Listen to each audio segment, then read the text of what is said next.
leaves a bit of scissors wool all over the sheep. Oh, you got. If you have a ewe that has been blade shorn like this and you get a spring storm coming through or a winter storm and they've just lambed, they'll take their lambs off into shelter because they haven't got a full fleece, so they feel the cold. Take them off to shelter so the lambs survive better if they've been pre-lamb shorn. And also, if you're shearing merinos, the wool is better at that time of year as well. So people think it's cruel when they see these sheep being shorn in the winter. But with blade shearing, it's not cruel at all because they leave that coating on that still has the lanolin to protect the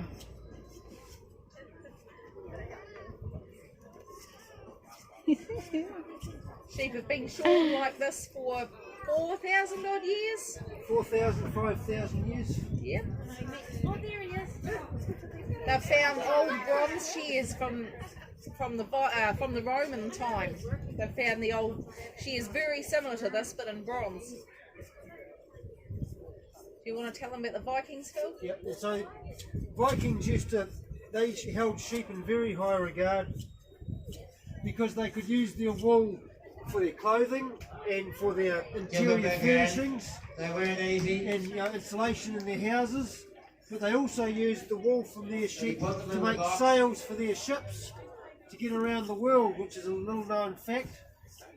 So they took sheep around the world, as did the Romans, and some of the oldest cities in the world were built on the wool trade. So the value of wool was at one stage in human existence higher than the value of gold, because wool is far more useful than gold. Gold's pretty enough, but it doesn't really have a lot of uses, especially not back in the day. It was only a commodity. So wool has been around and been valued for many thousands of years. And up until 1888, when machine shearing was invented, all sheep in the world would have been shorn in a very similar fashion to this. It's a very rhythmic and peaceful thing to do, but although I may make it look reasonably easy, it's quite difficult, because often my dance partner here is not willing to have her clothes taken off. She been sedated, has she, by any chance? I hypnotise them. Yeah. No, not sedated. This is a merino and they are generally quite a docile sheep, but as we shear them, the way we place our feet and hold the sheep, we try and make them comfortable so they don't feel threatened by us giving this all over body massage. She knows that you know what you're doing, isn't she? Yes. She hopes he knows what he's doing. He can't complain.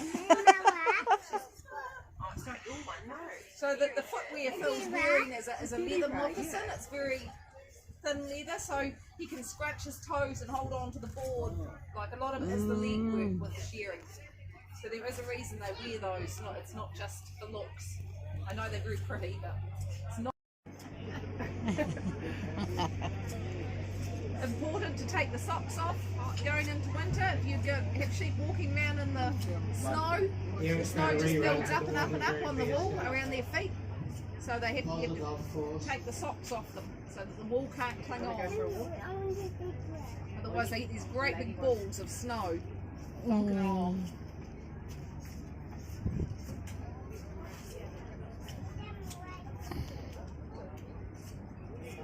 It looks like she don't mind it, really, yeah. No, they don't. No, I don't seem to mind.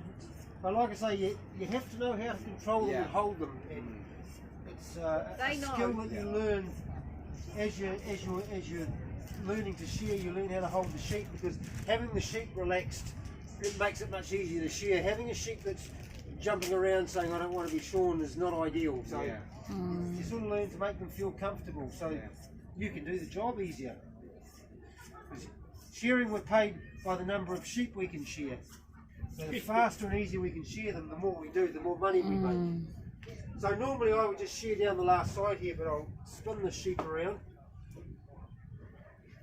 And many of you may have heard of the saying, to pull the wool over somebody's eyes. This comes from doing this with a sheep. If our shears were really blunt now, we can put the wool on the sheep's head like that and just let it go. and that sheep's happy as it's had the wool pulled over its eyes, and that's where that saying comes from. She's quite happy just lying there, having a wee sleep. Right, so we'll pick it up again. They must feel ready for a haircut as well by about. Yeah, these have actually only got about 6 months wool on them. Yeah. So wool's a very good insulator. And on hot days like this, you'll see sheep standing in the shade, and what they're doing is basically sucking up the cold air and getting their fleeces nice and cool so they can go out in the sun and graze without overheating. And obviously when they do get hot, they go back into the shade, but vice versa. In the winter time, the wool certainly helps keep them insulated and warm. Good standing again on the rerun. Pretty quick too. Do the sheep prefer this or the picture thing? They prefer this. Yeah, it's much easier on them. You're not dragging them around the same. So this is a merino, and it's been bred specifically for its wool. And this type of wool is what we use for thermal underwear and even outerwear. Like this is a merino shirt, very comfortable and soft to wear. Where did they originate from, the merino? So these merinos, all merinos have come from Spain originally. So sheep being a European breed, I don't know, because they've been domesticated so long, it's very hard for anyone to say what sheep used to be like 10,000 years ago. Very hard to know, because we have a merino here and we go over there and there's a thing called a Beltex, which is bred specifically for meat, and it looks a bit like a little pig. So very diverse in their, the way they can be bred sheep. They've been bred for wool, for meat purposes, for milk purposes. Even can be used for pack animals. They're very easily domesticated because of their herd mentality. They like to be part of a group. So if you remove a sheep from its mother when it's very young, it will associate with whoever feeds it, basically. And we've had sheep at home that have associated with people, but also you get sheep that associate with dogs. So sheep who are raised on a bottle or pets, but spend a lot of time with dogs, to see them bounding around acting like a dog, or being like humans and coming in the house and being very gentle and just great things to have about. They're very useful. They have this lovely product on them called wool that we can use for, as I say, all sorts of things. Very, very fire resistant. So still today, firemen's uniforms are generally made from lots of wool because it doesn't burn. You can get this wool, it looks like it would burn well, doesn't it? Like, oh, that. You try and burn that with a cigarette lighter and it will just singe. It doesn't go on fire. It's great stuff. So sheep were first introduced into New Zealand by Captain Cook back in the 1770s, but they didn't really flourish until the 1850s when the Scottish and English settlers came to Hawke's Bay and Canterbury and down here in Otago. And sheep numbers grew in New Zealand up until the 1980s, when there was around 80 million sheep in New Zealand and only around 3 million people.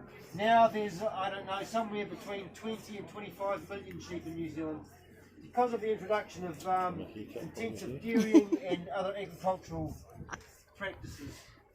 Sheep are very sustainable. They don't require a lot of fertiliser and chemicals for their existence, and that's why they did so well back in the 1800s in New Zealand, because there weren't fertilisers and chemicals about in those days, and sheep can exist on very poor food and do well. So there we go, this is blade shearing. It doesn't take as long as you might think, and when there's a big team here, you can shear a lot of sheep in a day. Recently I did a fundraiser in Australia where we shore 3,000 sheep in one day. There were 40 shearers there, all blade shearing. Half of them were women, so it was a great experience, and it just shows what weighted numbers can do. And in that shed, everybody's talking to each other because it's nice and quiet. We don't have someone on a microphone screaming at us.